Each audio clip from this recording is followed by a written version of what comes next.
Life компанитай би 2008 онд учирсан байгаа. Учир нь тэгэхээр манай нөхөр их хүнд олон жил өвдсөн. Олон жил хөл өвдөж өвчнөө учир энэ мэдээллийг анх багшаас авч энэ компанитай учирч хинт ч юугаарч сольжгүй эрүүл мэндэ олж авсандаа их баяртай байдаг. Тэгээд тэр олон жил өвдөө явахдаа би ямар ч хүсэл мөрөөдөлгүй зөвхөн яаж энэ орноосоо босч чадах вэ гэдгийг л боддог байсан. Одоо хүн эрүүлжээд энэ бүтээгдэхүүнээр хэрэглэснээр эрүүлжээд ирэхээр хүн мөрөөдлөө биелүүлэх том зорилгоодыг урдаа тавьж явдаг. За тэгээ ийм мөрөөдлийн альбом бид сүүлийн 2 жил хийж байгаа. Энэ миний мөрөөдлийн альбом байна. За цаатал нь миний гэргийн мөрөөдлийн альбом байгаа. Яагаад энэ олон зургуудыг наагаад ингээд хүн юмаа бодоод байдгийг гэхээр хүн мөрөөдлөө биелүүлэх, за очиж үзээгүй газараа очиж үзэх бодлуудаа ингээд биелүүлэхийн тулд энэ зургуудыг байн харж энэних төлөө зорилготой тэмүүлэлтэй ажилладаг юм байна. Миний амьдралын бас нэг эргэлт болохоор маш олон хүнтэй танилцуулж эхэлсэн. Маш олон хүнд энэ мэдээллийг түгээж эхэлсэн. Одоо миний амьдралын хэв маяг маань өөрчлөгдөж эхэлсэн байгаа. За үүнээс гадна маш сайхан гэр бүлтэйгээ цагийг өнгөрөөх, аялал зугаалга. Манайх одоо гэр бүлэрээ байгаль гарах аягүй дуртай. Хаяа ууланд алхдаг.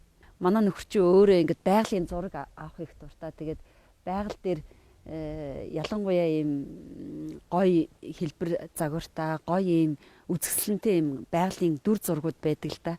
Тэгээд зураг дарах их дуртай. Тэг ямар сайн ийм том камер бариад байгальд явдаг. Би тэд.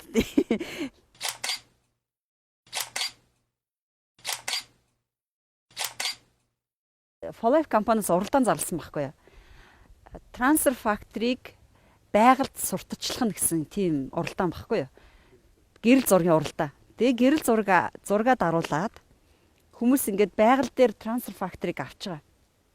Тэгээ зургийг Life компанид руу явуулаад тэгээд ерөөсөө юун дээр интернетээр тавьсан байгаа. Тэгээд тэндээс ингээд лайк хийсэн улсуудын зургийг ингээд шалгаруулаад эхний 1000 зураг те дараа нь ингээд 500 зураг, 100 зураг гэл ингээд 30 зураг гэл сүүлийн 3-т нь манай Монголын зураг шалгараад тэр нь манай хүүгийн зураг байхгүй.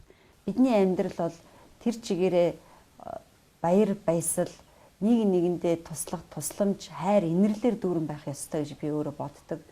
Энэ компани сайхан үйл явдлын нэг бол сайн үлсийн аян. За сайн үлсийн аянд бол хэдийгээр би эмч хүн тодорхой хэмжээнд үнгүүгээр одоо хүүхдийн байгууллагад очиж үзлэг хийжсэн, хорхийн одоо хүмүүст үзлэг хийжсэн боловч том цар хүрээгээрээ энэ сайн үлсийн аянд би оролцож байгаагүй. Тэгэхээр манай компани бас нэг сайхан гайхамшигтай одоо хүмүүст бахархууштай хэлэх нэг сайн үйлс нь бол энэ сайн үлсийн аян. Тэгэхээр бид нар хамтаараа олуулаа бүгдээрээ нийлж энэ сайн үлсийг хамтдаа хийснээр энэ хүч маань тэр хэмжээгээр маш их хүчтэй аль нэгэн тусгалдаа очиж тусдаг. Тийм ч учраас Life компанид одоо цөөхөн 15-6 жилийнхаа түүхэнд 5хан сайн үлсэд нь дэлхийд байдаг. Тэгэхээр энэ дотроо манай монголчууд, Монголын ард түмэн сайн үлснээр тодорсон би бас маш их баяртай байдаг юм аа.